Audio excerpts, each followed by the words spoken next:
This is the meeting, bi-monthly board meeting of the Marin Municipal Water District. It's 11/01/2022. Can I get a roll call, please? Yes. Director Kohler? Okay. Vice President Schmidt? I think he's jumping on. Director Bragman? Here. Oh, thank you. Director Bragman? Here.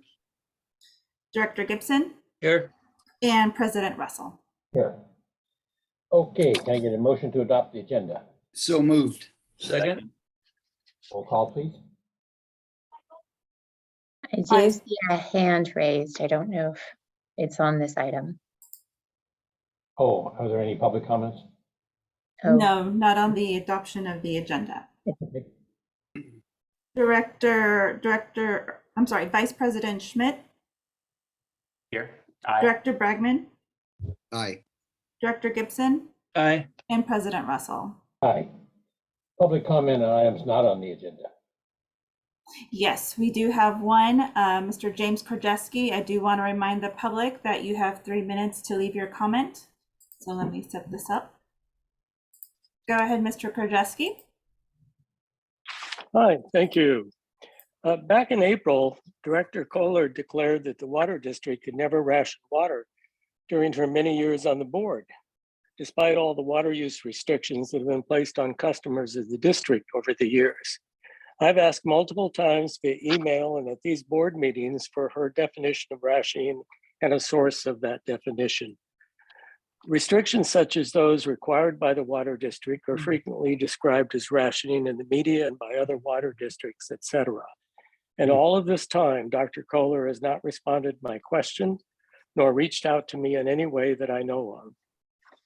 And despite my repeated questions at many board meetings, I have not had a response from any of the other board members who sit in silence, meeting after meeting, listening to my question. I ask whether this total lack of communication is an appropriate response for leaders of a public agency.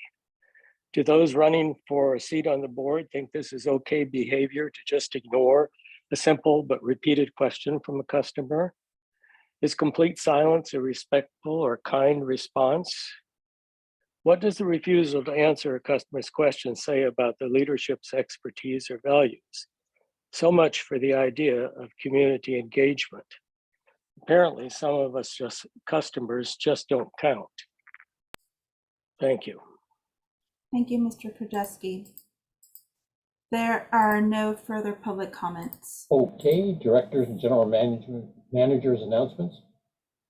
Want to start off, Ben? I don't have any this evening, President Russell. Okay, Jack?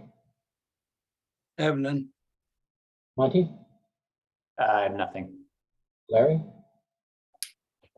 I'm going to get back to Mr. Krajewski. I didn't realize the question was a broad question for all board members, but I'm happy to reply in writing to his repeated question. Thanks. And I have none. Okay. I need a motion to approve the minutes. The last meeting. actually, President Russell, they're on the consent calendar along with two other items if you wanted to move them as a collective. Motion to approve the consent calendar. I have one question. Is the records retention in consent? That is correct. Okay, so could I just make two comments? Sure. And they're brief. Page 7, actually page 8, reports and studies, minimum of 2 years. I would think we would want to keep those longer than 2 years. There's a separate section on CEQA, which is longer, but there are reports and studies that we acquire. And I would think they should be kept longer than 2 years. So that's one comment. And then the other one was on the ranger records retention. I didn't see anything for fire reports as a separate matter. Most of the records retentions are for criminal records, but I didn't see any categories for fire reports. So I would think that might be a separate category that could be added at another time. We could amend it. Okay. Okay. I think when I spoke with them, they were considering fire reports under our agenda packets, which agenda packets are permanent, but I will double check with them and we can bring it up at the next. Yeah, I mean, it's just something to see if we're tracking them separately, because they're Okay. certainly as important as a parking ticket, which is kept for 7 years. Right. Okay. Thank you. Okay, can I get a motion to approve the consent calendar? So moved. Did you get that, Terry? I heard both Director Bregman and Vice President Schmidt at the same time. So I'm going to take both of them. I'll take the second. I was going to give you the second. No, it's okay. Oh, thank you. Thank Okay, you. roll call? There is one public comment. Do you want me to take the roll call after the public No, comment? that's fine. No, we'll do a comment. Okay, I have Mr. Roger Roberts. Let me unmute you, sir. Oops. Oh. Mr. Roberts, can you hear me, sir? For that command. Good. So we're ready? Yes. I looked through the listing of all of the record keeping, and it seems comprehensive, but pardon me for asking perhaps a stupid question. I don't understand what is kept and what is not kept in relation to studies that have been done over the years and which may still have considerable value. Yep. And I don't understand whether or not all the infrastructure of the district has all of its construction and design records. For example, Director Bragman is suggesting that you consider as one of the augmentations for water resilience, adding gates to the spillways. It would be very helpful if you already had in file and on record and available in the district to know exactly how the spillway was designed in order to understand how the gates would have to be attached or affixed in some manner. And there are other examples, I'm sure, where making sure that you have all of the infrastructure records and designs can accelerate, if you will, any changes or improvements that need to be made. So it isn't clear to me whether those two areas are incorporated in this record keeping or not. And so I just raise it as just a question which may be irrelevant. I don't know. I would like to raise it anyway. Thank you. Thank you, Mr. Roberts. Thank you. Okay, The next two actually are Mr. Clayton Smith and James Krajewski. these are comments on the consent calendar? Yes. Okay. Okay.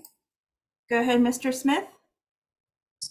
Yeah, I'm going to harp on something I've harped on many times before. And this is to do with the chemtrailing, the aerosoling of the atmosphere above the Bay Area and its impact on our water supply, which I think needs to be looked into very deeply. I noticed this, I was coming out of a meeting. In fact, I'd actually been talking to a group of people about just this subject as it relates to the Great Reset that is being talked about nowadays. And I come out of Novato and I'm driving down Highway 101, and it's just a saturation of all kinds of aerial spraying over the bay, particularly focused in southern Marin. And it was just absolutely disturbing. All this sulfur dioxide, I think, is one of the primary components of this, spewed all over the atmosphere. And And I think it's something that the water districts in the Western United States have to begin looking into, because what we're beginning to see, and many people beginning to suspect, is that the climate change that people are talking about is not really climate change, but it's geoengineering. And it's being done intentionally. I generally would not think this and have this intensive feeling about this. But we now have all of these tear downs of our society going on. The lack of diesel fuel, the lack of fertilizer. We see the Mississippi River drying up. And I know that a lot of people are going to go, oh, it's a conspiracy theory. But I think we have to remember that there's a well-announced printed agenda to basically break down our society and so that these elites surrounding this World Economic Forum and the World Health Organization can somehow or another rebuild our world better. And I think that this weather modification is a part of it. And if you'd like, you can find John Kennedy talking at the United Nations about this subject exactly in 1962, and was followed up by Lyndon Johnson talking about it at a university setting in 1962. This has been going on now for 60 years and may be being used malefically on us right now. I hope you'd look into it. Thank you. Thanks, Mr. Smith. Mr. James Krajewski, please. Hi, I just wanted to respond very quickly to Mr. Bragman. My question is not asking directors what for a definition of water rationing. What I'm asking is whether they think it's okay for a director not to respond over all these many months and for none of the directors to speak up about the non-response. And so that's basically my question. Should those of us who are customers be treated with a total non-response or silence for months? Thank you. I believe it's a violation of the Brown Act for board members to discuss or comment on items that are not on the agenda. Thank you. There are no further comments, public comments. I guess I'll do roll now. Good. Before you do that, as far as Mr. Roberts, we do save as-built on infrastructure permanently. So, and actually, Paul Sellier sent me a schematic of sorts on the spillways actually last week. So, but those are specifically called out in the records retention packet. But, as far as the reports and studies on page 8, I mean, I don't know. I think that should be extended to 5 years at a minimum. So I don't know. It's something you could look into, and maybe we could get back on it in order to expedite this process. Well, we'll look at that. It's a good comment, an important comment. We'll look into why it might have been the duration it is, and we'll revisit this schedule. Thanks a lot. Just I would move comment on that, approval. Larry.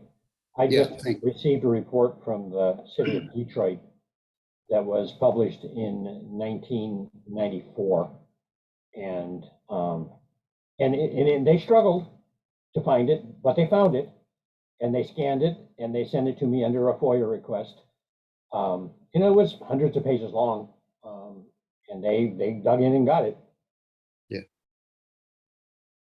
I think we can look into the issue that the directors are raising, but I also want to clarify that these are, the low standards, and they are not a requirement that we destroy documents, even if we think they're important and we want to keep them. And there's some judgment that staff should exercise in evaluating that. So I did want to at least add that clarification. And the part we talked about the last time, Ollie, which I'm not really following the logic here, is that digital storage is essentially zero cost, on-site digital storage. It's like it probably costs more to remove it from the file than it did to put it on there. So, you know, finding it and removing it is like, I mean, maybe there's a streamlining or something in the records of some value, but I think in general that the more the merrier. And as I said the last time, engineers, like lawyers, are so anal that I can't imagine anybody giving the command to, okay, it's okay to remove the report. I just don't see that happening. But maybe. I guess you had a clock on it maybe, where it disappears after a certain time on its own. That might be different. But in terms of someone taking action to actually remove it, it seems like almost far-fetched. Mhm. Yeah, again, this is a permission, not a requirement. Sure. Your point is well taken, President Russell, Yeah. that we may be And- keeping and- things, many things may be considered appropriate to keep, despite the fact that there is a permission that if there's a determination they're not, they can be destroyed. So what I recommend on this is that the board consider adopting what's in front of you with the assurance that, you know, within a month or so, we'll be coming back and revisiting this issue and suggesting which way to go on this. But I think a lot of work's been done. It may make sense to adopt it and then make the tweak if that's where you land. Yeah, there's some overlap too. I noticed that. So I'll send you my notes. And Terry, next time you send out something that's revised like that, please give an indication of how long it is. I never print this stuff out, and I hit that one because I figured, well, it can't be that long, and it's printing for like 2 minutes or 3 minutes and 100 pages. You know, I was quite taken aback that it was that long. I just assumed it was an actual revision, not a revision of the whole document. And like I said, I didn't bother to look at the size of the document before I started printing. But if you could just give a heads up, this is long. Director Bregman, yeah, we definitely want your notes because there are some items on there like master plans that show being kept permanently. Yeah, I'd be curious to know what it is you're focusing on. So yeah, give us your notes. I will. Yeah. I will. Yeah, there's a lot of overlap. So, you know, And how does it coordinate with individual storage? You know, because I mean, there are, I guarantee you, engineers keeping hard copies of these documents. Like the one from Detroit is a perfect example. That was a hard copy that somebody coughed up that they scanned and sent to me. So, you know, somebody's keeping them. And I don't know if that's included or not in the big picture. well, we just want to make sure nobody's taking home secret documents. I think that's also extremely important. Yes, put it- and These These are- on the floor. It's also, you know, more and more public agencies and others are just aware that casual emails aren't always helpful to keep those forever, that sort of thing. But that's not what we're talking about really. So anyway, we'll take a look at this. Okay. Thank you. Okay. Now can I have the roll call? Sure. Vice President Schmidt.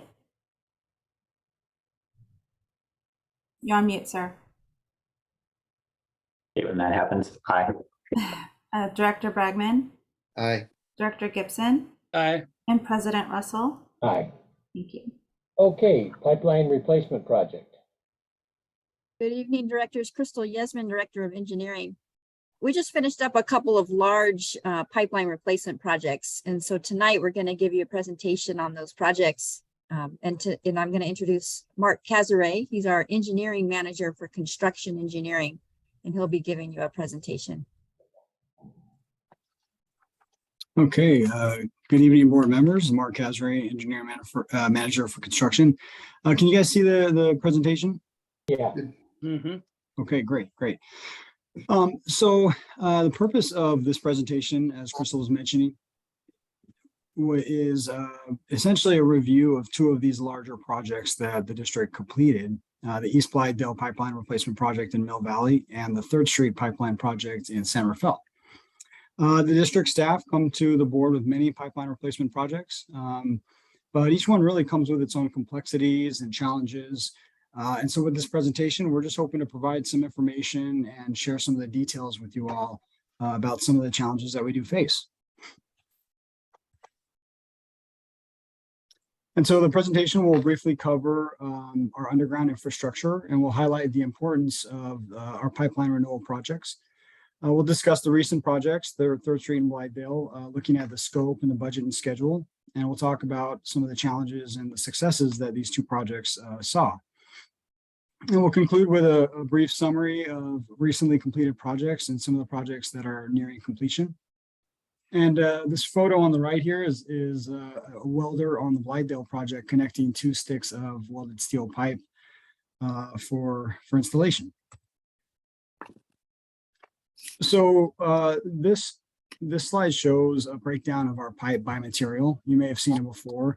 Essentially, in demonstrating that the predominant material we have in our system is welded steel and cast iron.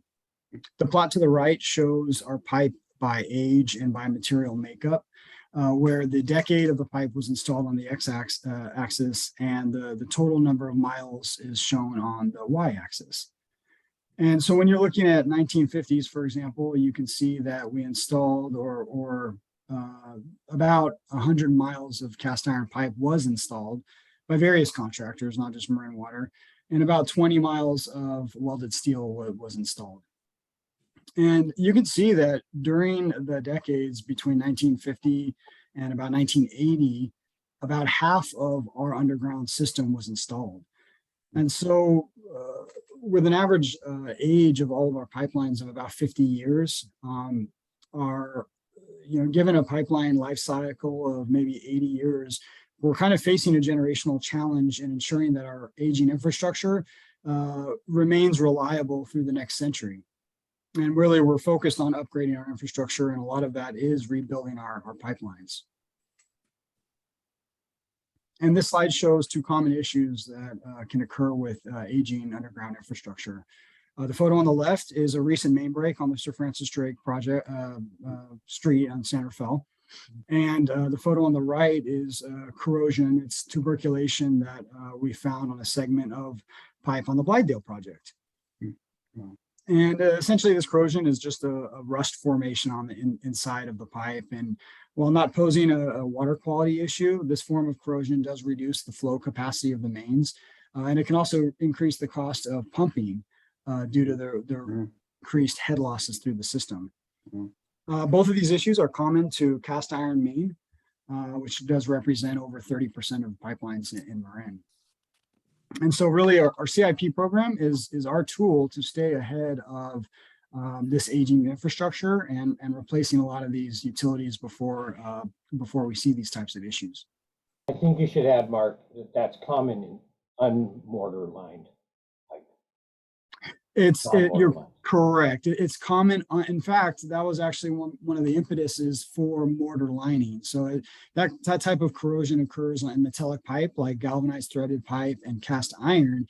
And it was actually the realization of that type of corrosion that led to cement mortar lining and ductile iron pipe and welded steel. So now we'll briefly discuss the Blithedale project and the 3rd Street project. And one of the key drivers for both of these projects were major city roadway developments in Mill Valley and San Rafael.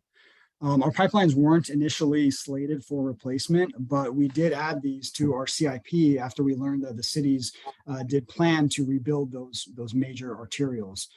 And this is kind of demonstrating, how our CIP program is dynamic, and it's managed with some flexibility to coordinate with these cities, to work with them to replace our underground infrastructure in conjunction with major paving projects.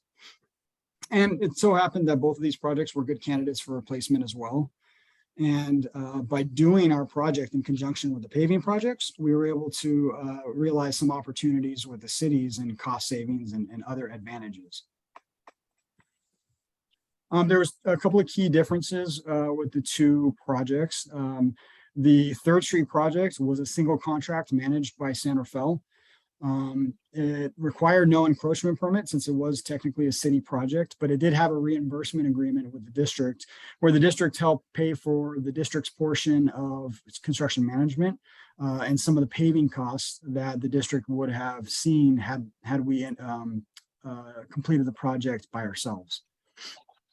Technical oversight on San Rafael was, of course, provided by Marin for the water installation, and we reviewed submittals and RFIs and all of the standard construction items. The Blithedale project, conversely, was two independent contracts. It was the city's paving contract working simultaneously with the district's pipeline contract.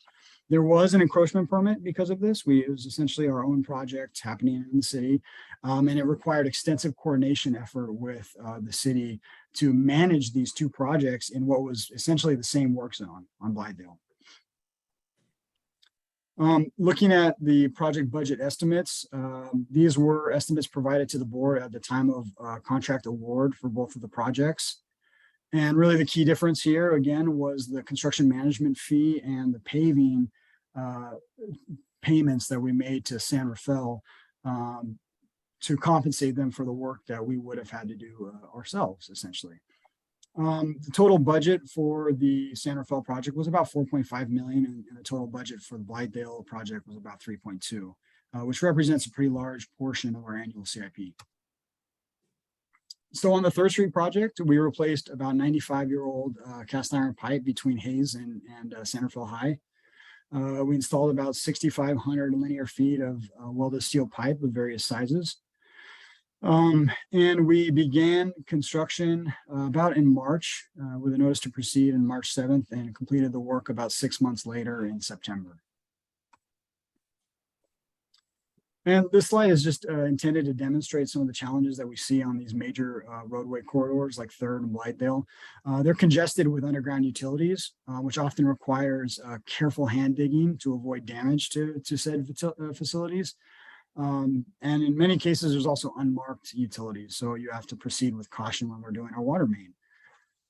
The photo on the left was mainline installation along 3rd Street. And you can see there's numerous utilities we had to ensure we weren't impacting with our work. And the photo to the right shows installation of a hydrant and a 4-inch fire line across a gas line, street signal and street lighting, irrigation, and some other utilities. So it just gives you an idea of some of these challenges that we face on all of these projects. It's kind of what makes pipeline projects expensive and difficult. You know, it's pretty active under the roadways. Mark, it reminds me of a picture which was the cover of the ASCE magazine about 20 years ago. And it was a picture of New York City, across curb to curb. And it is solid utilities, Oh, yeah. from one curb to the other curb. And it was taken in 1899. Wow. I Exactly. mean, there's not a square inch of dirt available. It's all pipes and cables. It's incredible. That's an excellent point, Director Russell. I mean, and you think about like places like San Francisco, even, you know. Oh, yeah, it's San just Francisco, sure. crowded. So moving on to some of the challenges of the project, starting with 3rd Street. Really the greatest challenge was the work that occurred under the Highway 101 viaduct. And essentially we ran into an abandoned culvert under what is the northbound lanes of Highway 101. They widened the highway, I want to say in the 70s, don't quote me on that, but essentially there was the San Rafael Creek culvert that was in conflict with the piers and the foundation of what would be those northbound lanes. So San Rafael had to relocate the culvert to the west side of the road. And we ran into this abandoned culvert essentially, which of course added some time and cost to the contract and mostly demolition work of the ceiling. And then we also had to use a controlled density fill to backfill the voids that were left after our work. And this is not atypical to what you would see on a construction project. That's why we provide contingencies to account for unforeseen circumstances. What is the pipe going down the middle? The pipe was our old 6-inch water main. Yeah. So we were able to remove that section. And so that had been installed after Or is it over top of the culvert? It's a good question. I think it was installed as part of the as part of the new culvert that was installed, that was relocated essentially. And I believe it was it actually went through the old culvert, the abandoned culvert. Thanks. And we faced a similar challenge, similar but different, on the active culvert under the southbound lanes. Working with Caltrans, that section under the freeway is Caltrans right away, which actually required that we fully encase our welded steel pipe in a casing pipe. However, we needed to reuse a 10-inch casing that was cast into the original culvert that's shown here on the lower left. So we had an 8-inch main that we're trying to fit into a 10-inch casing, which provided less. Yes, it provided less than 1 inch of clearance, and we kind of thought of a creative solution to use, a section of PVC pipe as kind of a dielectric isolation for the installation of our water main there. So, another issue was that at the time of the installation of the original pipeline, it was installed at a really high elevation to avoid impacting the hydraulic flow of the culvert, the water flowing through the culvert.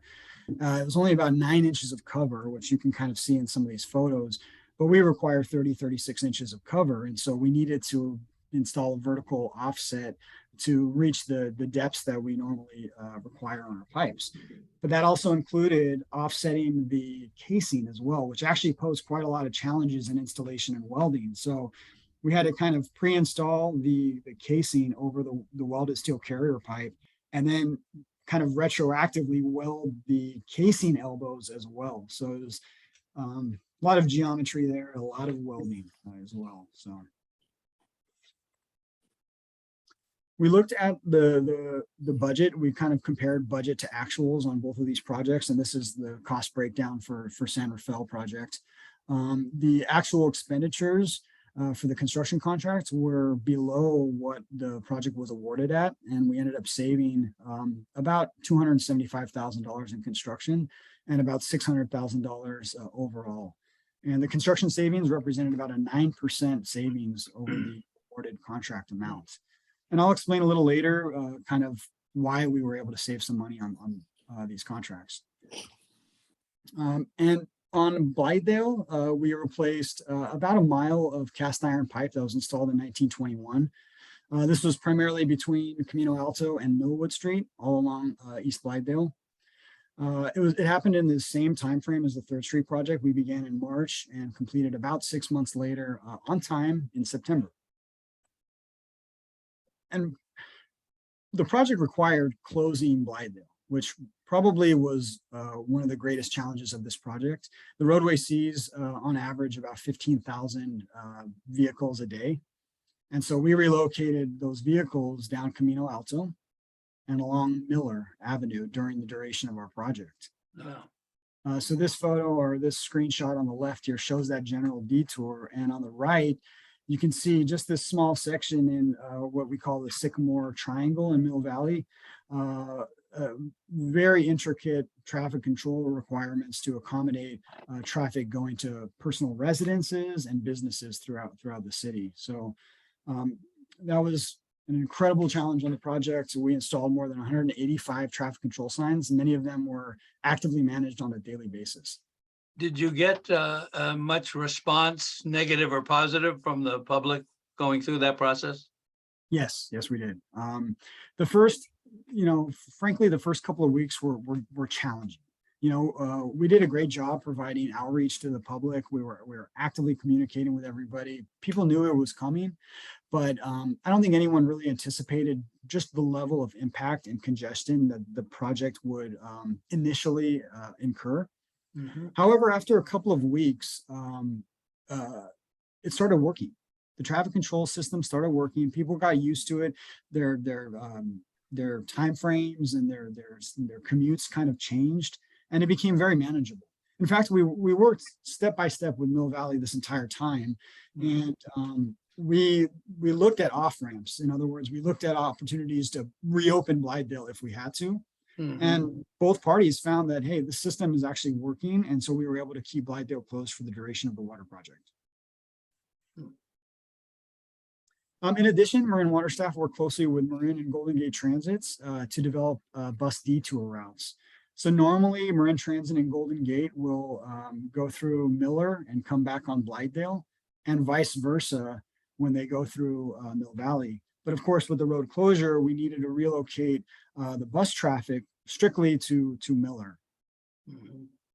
And so we coordinated with the bus agencies. We identified detour routes and helped the operators test those routes to make sure they could make those maneuvers, make those turns that they weren't, used to. We established no parking on Millwood and on East Blithedale to help facilitate that. And we also provided updates to the community about the impacts to the bus schedule and route.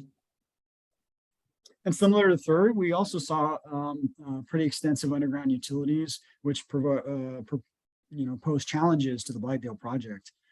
This picture is a tie-in. It's a connection at Elm Street near the Park Elementary School. There's about 8 utilities that we had to navigate through, and 4 of them were unmarked. And this work, just to expose these utilities, took about 2 days utilizing vacuum excavation methods, which is essentially a way to excavate trenches without using the bucket of an excavator that would likely damage these utilities. And so this is careful excavation process to expose all these utilities, and that gives us the time that we need to prepare for the water main installation. Mhm. We also needed to cross Warner Creek at Boyle Park, and that also posed some minor challenges. We core drilled through the existing culvert walls and installed what's referred to as modular link seals at the pipe penetrations, which essentially provides dielectric isolation or corrosion prevention to our water main, but also hydraulic water stop to prevent water from passing through that new penetration. We also installed double ball expansion joints, which are essentially expansion joints that allow for movement of our otherwise rigid, welded steel pipe material to accommodate, variations in thermal contraction and expansion and earth movements. Mhm. Looking at the cost analysis on Blithedale, the budget was $2.2 million for construction and about $3.2 million for total project, and we saved about $350,000 in construction. And as a function of our original budget, we saved about $500,000 overall on the project. This represented about a 15% savings on this project as well. And really that came down to how we managed our excavation and our paving and backfill on these 2 projects. We worked with the cities on the excavation work. And essentially what I'm showing here are 2 trench details. The one on the left is a typical county detail, which essentially what I want you guys to focus on is the distance requirement from the pipe wall to the trench wall. The county requirement is 12 inches on either side of the pipe. So if you're installing an 8-inch pipe, you're going to be needing to use a 36-inch bucket to do your excavation work. As well, the county detail may require a 24-inch overcut to provide a better structural section for the final pavement on the roadway. But that's a function of the stability of the trench. If the trench is unstable or if there's unsuitable material, that will require an overcut. However, on our project, we were able to make a recommendation, which we follow based on industry standards, to go with a 6-inch clearance from our pipe wall to our trench wall. And essentially, this provides more than enough clearance to ensure proper bedding and backfill and compaction. And so essentially, that is what resulted in about a 25% material savings on this effort. Mhm. So some of the lessons learned and really reaffirmed on these projects included providing advance notice to the transit agencies and giving them enough heads up to change their schedules and notify their constituents. I'm not going to read through the rest of these, but community outreach and communications is critical for large complex projects that really are impactful to the community for a long duration of time. And our public information department did a fantastic job navigating all of that. They kept the community well informed with our CIP website and our e-news. They managed multiple social media accounts like Twitter and Nextdoor, and facilitated thousands of outreach letters to the community. So we really appreciate their effort there. And so really, yeah, these two projects, they were a large team effort. For example, Blithedale consisted of about 28 Marin Water employees working on this project, 28 employees across various departments, including, planning, design, and construction, corrosion, water quality, operations and facilities maintenance. There are so many people at Marin Water working on these projects to make sure that they're successful. And even Blithedale was about 3,000 hours of total staff time to make this project the success that it was. We also, developed these partnerships with these cities, and by taking that approach, we really realized a lot of benefits to these projects. And we thank San Rafael and Mill Valley in working with us on these projects. We saved over $600,000 on the construction and about $1.2 million overall, which we were able to use towards funding the design of a pipeline replacement project on Sir Francis Drake, and as well the Bon Tempe backwash line at the Bon Tempe treatment plant.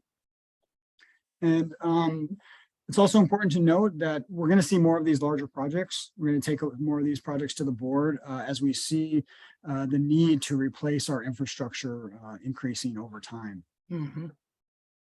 Do they make us contribute to the paving, or do they eat the paving because they're going to do it anyway? No, we do contribute to the paving, but there's a mutual benefit because there's kind of an economy of scale there with such large paving that the city is doing.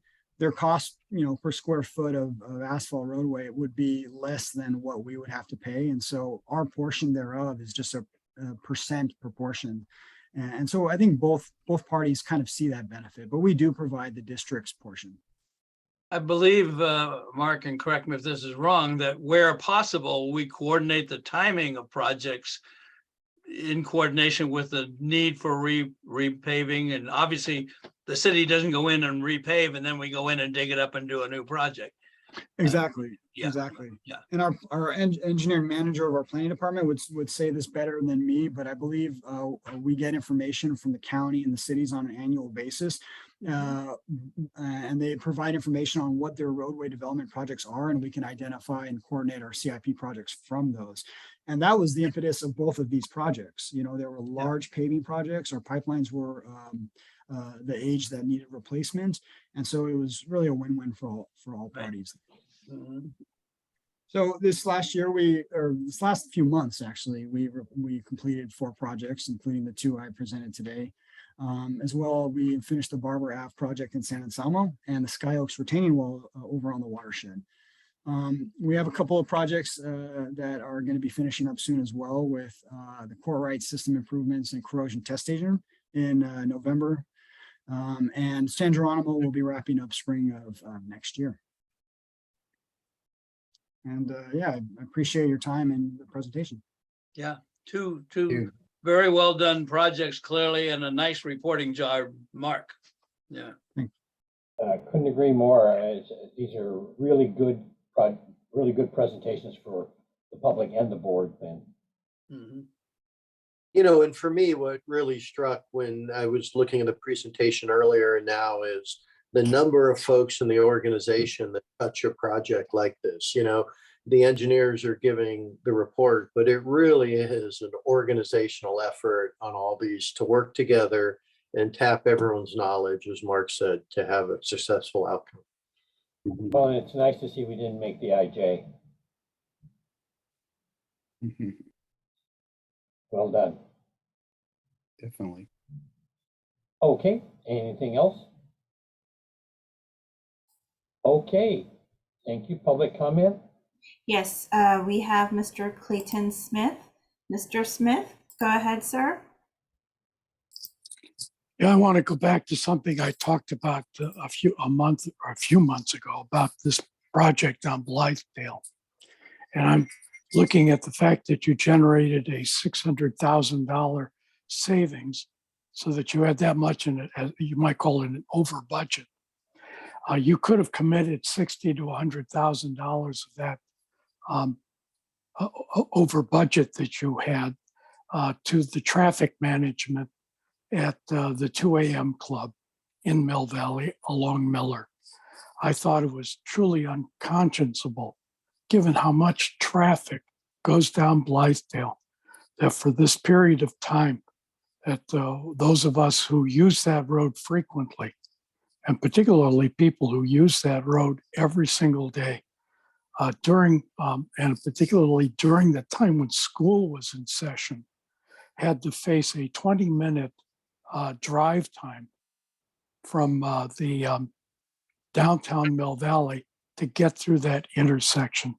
It was really a very negative experience for all the people that had to go through that. And it could have been very easily abated by having active management down there at that particular location, even if you might have put in some temporary traffic light down there so that you could have pulsed traffic through. It was just a dreadful experience. And that I mention it because I think in the future, you need to actually go out and look at what the consequences are of your projects to the traffic in the environment. I would have meant going down there and actually looking to see just how awful it was for all the people using that roadway, and then done something about it. It was very hard on the businesses in downtown Mill Valley. They're just beginning to recover from all the damage that traffic interdiction caused them. And I don't know, some of them I think will never recover. And so I hope you will take this as friendly advice because we did the projects of this sort, the infrastructure replacement is necessary, but we also have to do it in a way that we respect the traffic flows wherever it's occurring, because those are also essential to the life that we're living here in Marin. Thanks. Thank you, Mr. Smith. Yeah, that's a nice comment. I wanted to note, fortunately, the pipes we're putting in today, we do expect to last 100+ years. So, and by doing it in conjunction with the street, of course, the street's going to last. I don't know what they project, 10 years or so. I don't know. I'm not a street person, but anyway, so that area, but nonetheless, I'm not dismissing at all that these infrastructure projects do have impacts, and we do our very best to mitigate them as best we can. And it didn't have to occur twice. Right. It was a one shot. One question that comes to mind, Mark, is how do we make the decision about going 24 hours a day or not going 24 hours a day, or we just don't do it? Because I mean, you'd cut the time in 1/3, right? If you triple shifted it. We looked at everything on these types of projects, and I think one of the key driving factors for a 24-hour operation, frankly, is impact to the community. As many concerns we got about certain traffic controls, such as that Lagoma intersection, we got compliments and praise for not doing night work. Blithedale is a major corridor that has a lot of private residents. As we noted, we replaced 117 water services. That was mostly houses directly on Blithedale, and they were very grateful that we didn't perform night work on those jobs. But yeah, so I think that was the key issue in not doing a 24-hour operation. Yeah, of course, it's one of those things where you get a lot of pain for a little while instead of a little pain for a long time. Certainly. It's kind of a tricky decision-making process. I mean, look at Caltrans. They're basically only doing night work now. Yeah. Gelati only works at night. I mean, they must be like vampires. They the Sky Oaks retaining wall work was done only at night to avoid impacts to folks on the watershed. Yep, exactly. And we did 3 months of night work on 3rd Street under the highway and over at the high school as well to minimize impacts to the traveling public there. So we do take careful consideration of when we work, and we work hard to minimize impacts, but.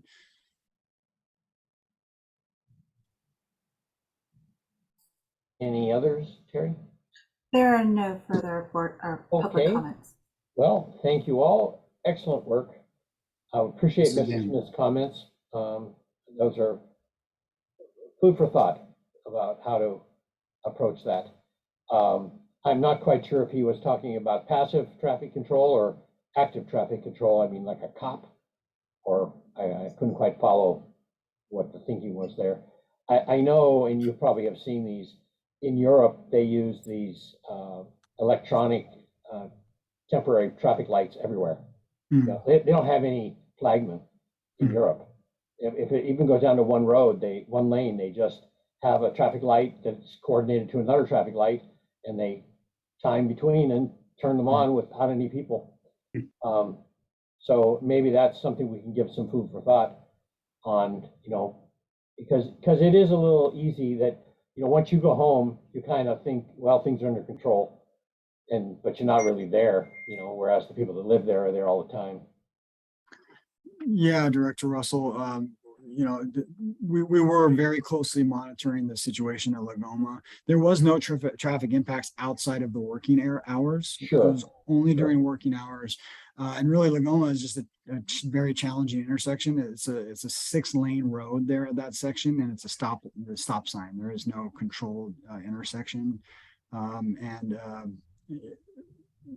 We had 2 active construction projects, the city's project and the district's project, and we didn't find it feasible to do any kind of flagging or control outside of what was our area of construction. Okay. Well, hearing no more comments. Oh, is your hand up, Money? I see a hand. No. Okay. Terry, you're up for the last exciting future meeting section. Thank you. Good evening, directors. Just letting you know, today is the 1st of November, so we have 3 more meetings, 1 more board meeting and 2 more committee meetings. So November 15th is the next board meeting. Wednesday, November 16th is the Communications and Water Efficiency Committee meeting. Friday, November 18th is the Operations Committee meeting. And then Tuesday, December 6th, we're going to have a special board meeting that I want to make sure it's on your calendar. And let's see. Oh, and then external meetings. This Friday, we have the North Bay Watershed Association board meeting at 9:30. Also, this Friday is the Lagunitas Creek Technical Advisory Committee meeting at 9 a.m. And then on Monday, November 7th is the Sonoma Water Advisory Committee meeting at 9. Okay. The North Bay Watershed meeting, by the way, is in person, and it's at the Petaluma Ellis Creek Treatment Plant, which is on Highway 16. So 9:30 Friday. Cool. Thank you. Okay. I'd also like to remind folks that according to the governor's actions, March of 23, we'll be going back to in-person meetings in the boardroom. So for those that have been thinking about that, it's coming. We'll, I presume, maintain some kind of hybrid to allow people to participate that aren't at the meeting, but the main cast of characters will be at the meeting starting in March. Okay, thank you all. With that, we're going to Thank adjourn you. and see y'all later. All Good right. work, Mark. Yeah.